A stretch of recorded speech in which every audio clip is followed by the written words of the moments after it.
I always wanted to do this video, so I guess this is the perfect time to do this video because I'm just sitting here thinking about some of the worst things you got to deal with being a home healthcare aide. Now, I was a home healthcare aide for not only an elderly individual, which was my grandmother, but also for two developmental disability persons, which are my siblings.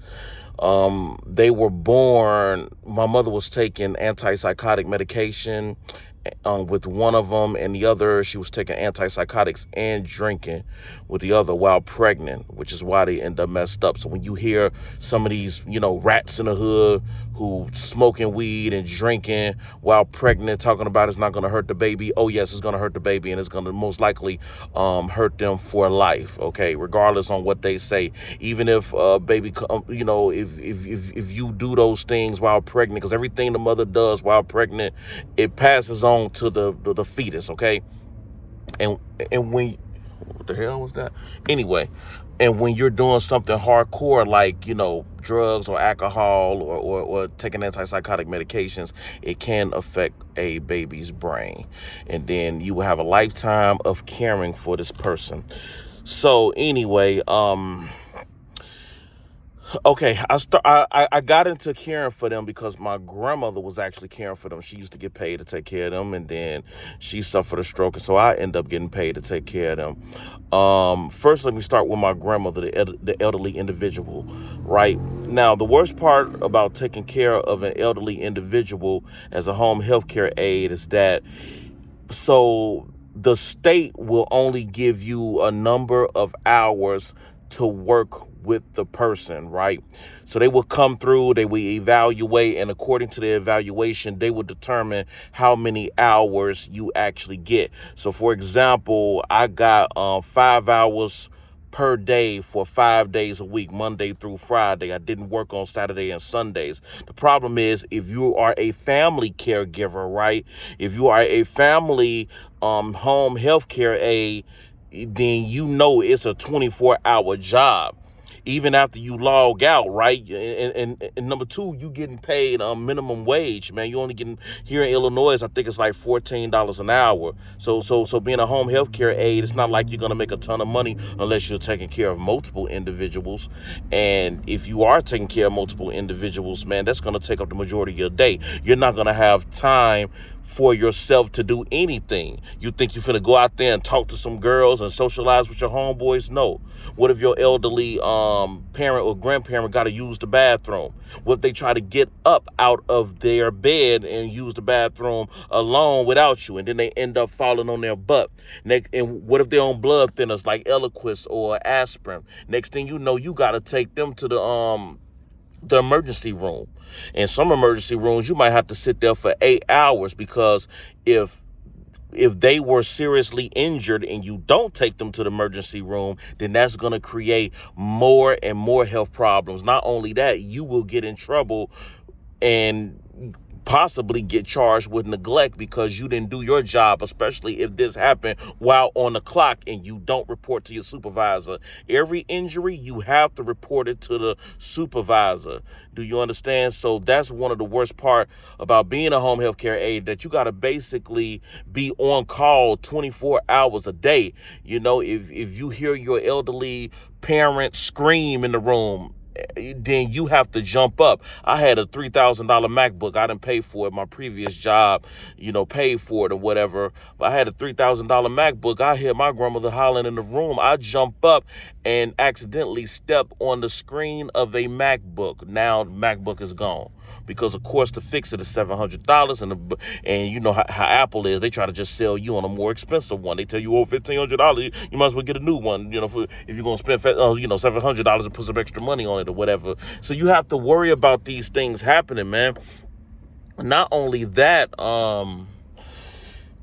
when you're doing your training and you have to do like hours and hours, some states require you to do training for hours and hours, and it would actually take days and days in order to get through this training. And the training, it sounds crazy, But you got to remember that we all live in America. We all got freedom. So we have the freedom to do whatever we want. And that's the same thing with an elderly individual who have health issues. For example, the trainer was saying, let's say your elderly parent or grandparent has diabetes, right? Let's say they're a type 1 diabetic. Yeah, type 1 diabetic, where they have to do an insulin injection, and they ain't got no business eating sweets. But if they have the money and they give you the money and tell you to buy the sweets, you have to buy it. Or you can't deprive them or of anything, no matter what. If they blood pressure is top number in the 200s and they want to eat a bunch of salty food, you kind of low-key gotta have, buy it. Now, I was talking with one of my best friends the other day, and she was saying, well, yeah, you can buy that type of stuff, but just try to choose the healthy alternatives. The thing about it, especially when it came to my developmental disability sister, she didn't want the sugarless cookies. She want all the cookies with all the sugar in it, because that's the stuff that she thinks tastes good. That's what she's addicted to it, man. So you are told in these training videos that you have to let whatever the elderly individual want, you have to do. There's no, oh, I don't feel like doing that. No, you have to do it. No matter what. I don't care if you got a cold. I don't care if you feel like you can't do it because you care for this individual. So you have to do these things. You are legally required to do these things, or else you can get hit with neglect.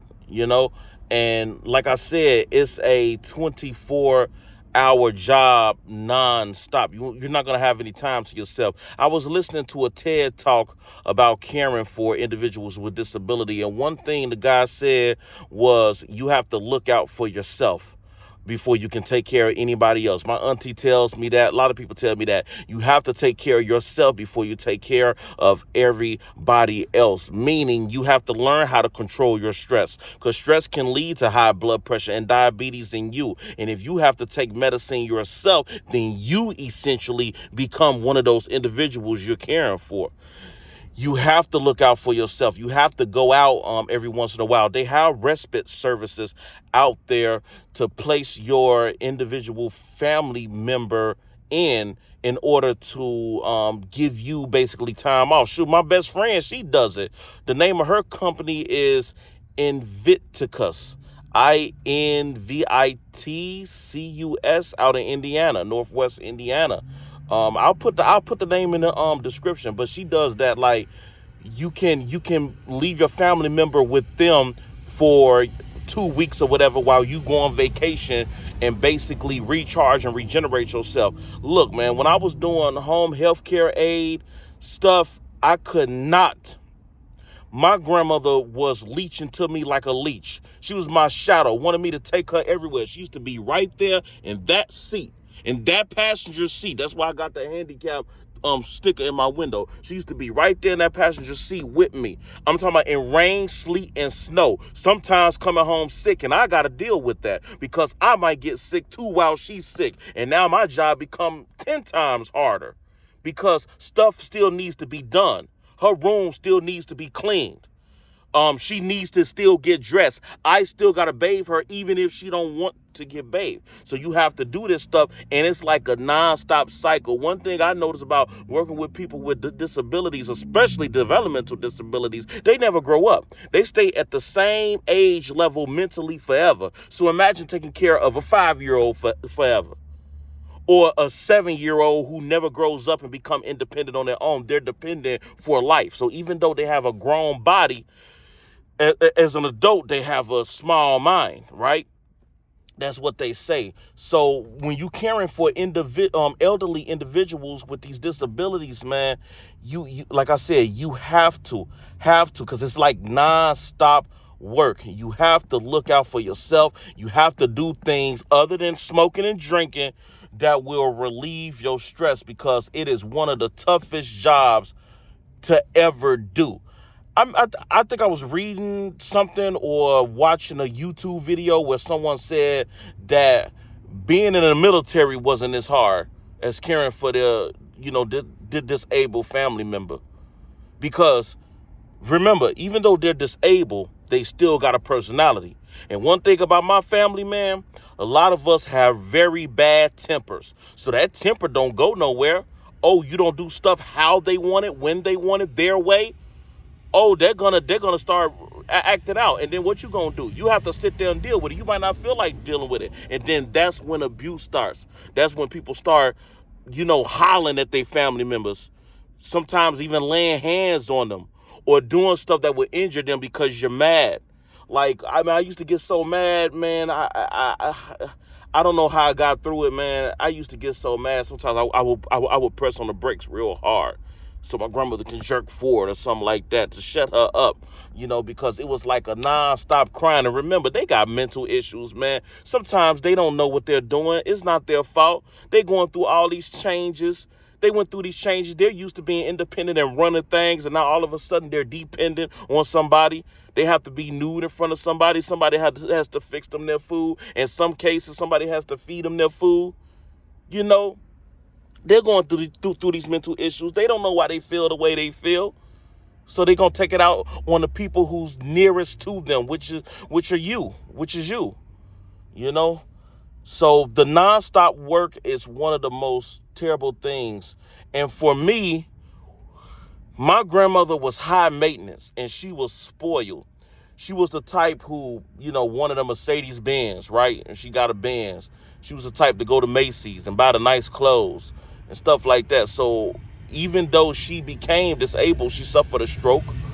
And she suffered a stroke. So even though she became disabled, she still had these high value tastes. And guess who had to pay for it? Yours truly, right here. I had to pay for all that stuff, man. And that was the most annoying, because not only am I making money taking care of her, and I'm using the money to spend on her because she's my family member and she helped me out several times throughout my life. And I'm thinking in my mind, this is the right thing to do. So not only am I caring for her, getting paid to take care of her and spending my money on her, and my grandmother was stingy with her money on top of that.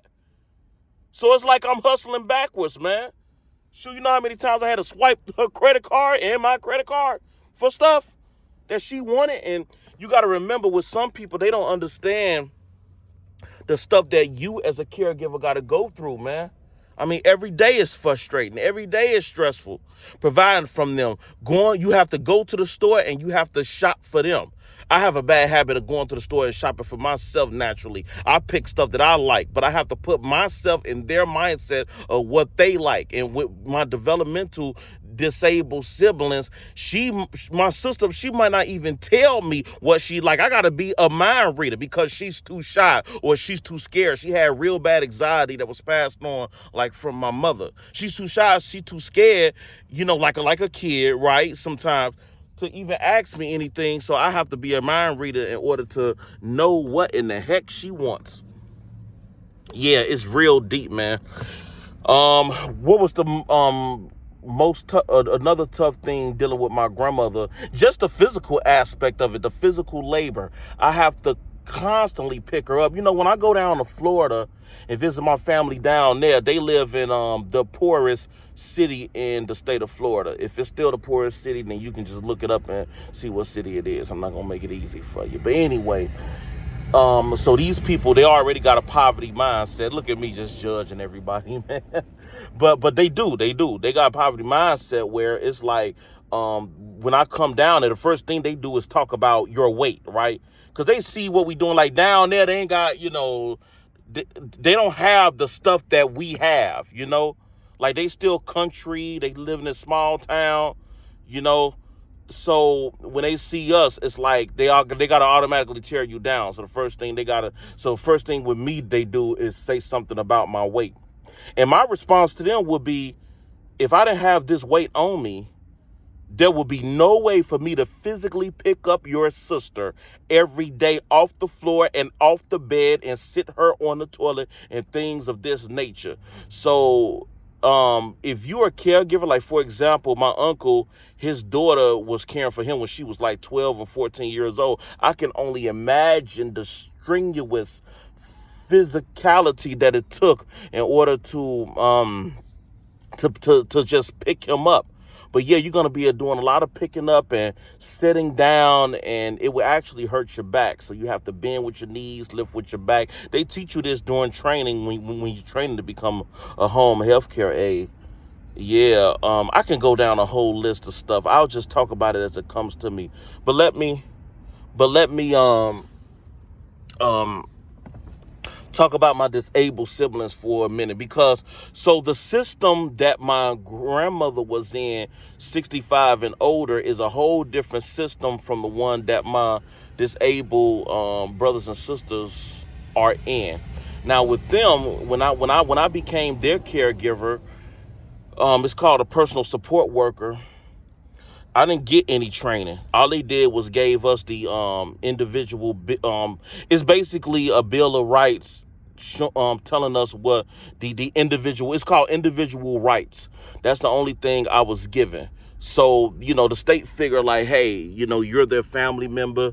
You've been taking care of them all this time. Now you're getting paid for it. You should know what to do and what not to do. But the thing with them is that if you restrict any of their behaviors, you can get in trouble for this. For example, my brother, he can't control his urine. Now, we try to potty train him. It can go like this and go like that. But to make things easier for us, we used to just sit him on a commode. We would have him, we would put pull-ups on him, and we would sit him on the commode.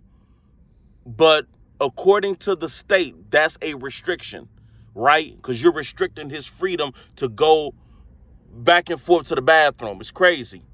You can't have rules, right? You can't tell your family member, hey, do this, clean up your room, or do that. That's something you tell the kids. You can't tell a grown adult. So even though these people got mind of kids and mind of babies, they are still adults legally, at least in the state of Illinois. They're still legal adults who have the rights to choose whatever they want. And that creates a big issue when you're trying to care for them. Again, if they say they want something, you have to buy it. You can't restrict them or nothing. If they want to overeat themselves into an early grave, what I was told is that you just tell the doctor. You just tell the doctor so you can protect yourself. But you got to remember, I'm their sibling. I still care about them to a certain degree. I don't want them to hurt themselves, right? I don't want my siblings to hurt themselves.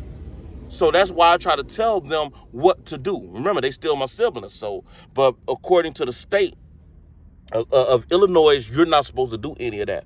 They got rights. They can do whatever they want to do. They can go wherever they want to go, no matter how dangerous it is, no matter the risk to their health, to whatever. They can choose what they want to do, just like I can choose what I want to do, just like you can choose what you want to do. For all the people out there who are on SSI, Social Security Income for Disability, can't nobody tell you what to do with your money. There are people who use their SSI check and all that to go and buy drugs. State can't do nothing about it. That's your choice. But the state gonna give you just enough for you to survive on. Now, if you decide to use your leftovers on drugs and liquor, hey, that's your problem.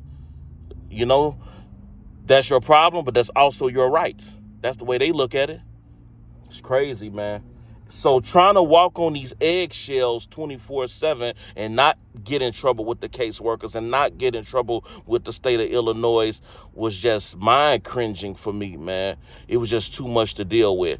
Now, the positive part about it is that if you, like I said earlier, if you got 3 or 4 individuals you're taking care of, you can get paid a lot of money. You only get paid minimum wage and whatever, but still, if you got 4 individuals you're caring for, and you can log in hours since you live with them, as far as the developmental disability people go, if you live with them, you can actually log in hours while you're asleep.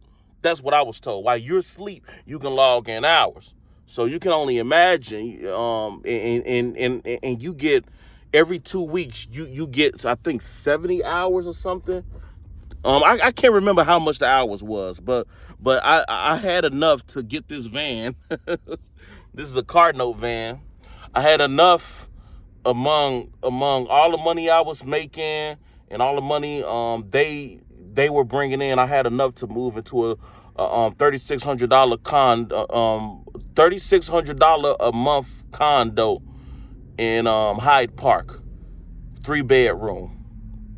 So that just gives you an idea. So if I was really a hustler, I could have saved that money and invested that money. But that's my choice, right? We all got choices, and that's just a choice I got, man. But look, I'm gonna give you words of advice. If you are a family caregiver, man, I would say follow the rules. It's better for you. Spend their money on them. These are your family members. You want to help them out. You want to give them a good life that they never had before. But doing that will deplete your resources, because when you giving money to people like that, they ain't never happy, especially people with developmental disabilities who have a compulsion disorder. Look, I used to go to Sam's Club. I used to buy bulk food, right? Bulk amount of food. Do you know my sister used to eat that bulk amount of food in bulk? Oh, it's more food, I can eat more. And she used to do it. It was a waste of food, man. She was a human garbage disposal, and I'm dead serious about that. Man, I remember she ate $1,000 worth of food within two weeks. I mean, was it 2 weeks? Yeah, it was 2 weeks, yeah. Because people with developmental disabilities, they have a driving compulsion to do the same things over and over and over again. Like, for example, my brother, he rocks all day. He got a 6-pack and everything. Very thin guy, because he's constantly rocking and rocking and rocking and rocking. And he's actually a pre-diabetic. He's been a pre-diabetic for a long time, because he's always rocking and rocking and rocking. And he's always burning fat and burning off his electrolytes, right? In some type of way, it's just creating some type of chemical imbalance. But he's been doing that since he was little. But he's rocking and rocking all day, and he's moaning. A lot of them, they make this noise, and that's another issue too. Is that when you're listening to these people make these noises, especially my brother, it will drive you insane. But you kind of got to hear it, because you got to hear if something happens in the house, right? But you also got to listen to all day. Now, listening to it for a couple of seconds right here on this video might not mean anything. But when you're hearing it all day, when you're sleeping and you're dreaming of Beyonce or something, and you're right about the climax, and then all of a sudden you hear that hits the center of your brain, it'll mess with you. Oh, it messes with you. It makes you say, getting this money is not worth it. Yeah, the noises and the compulsive behaviors they do, especially, when you tell regular people, hey, excuse me, can you please not do that? This is the reason why you shouldn't do that. Please, a lot of times they will listen. Of course, everybody won't listen. They'll listen. But when you tell a person with a developmental disability, stop, be quiet, they might stop for like a couple of minutes, a couple of hours, and then they go right back to the same compulsive behavior over and over again. I have another brother who lives with my mother, and she was going through this. In his case, he suffered from schizophrenia on top of his developmental disability. So he would curse her out. He would call her a B word. Anything that she asked him to do, he wouldn't do. And it seemed like when she moved to a different apartment, that's when things got worse. And so when we talked to different caseworkers, they informed us sometimes changes makes them go crazy. I'm finna give you an example.